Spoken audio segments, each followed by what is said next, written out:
இளைப்பாறுதல். வருத்தப்பட்டு பாரம் சுமக்கிறவர்களுக்கு இயேசு இளைப்பாறுதல் தருவேன் என்று சொன்னார்.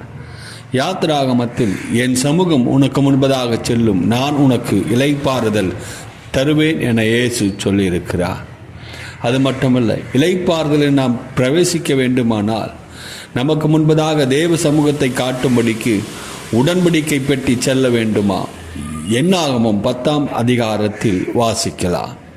நாம் இளைப்பாறுதலுக்குள் பிரவேசிக்க தேவனுடைய ஜனங்கள் செய்ய வேண்டிய ஒரு காரியம் கீழ்ப்படிதல் மிகவும் முக்கியமானது.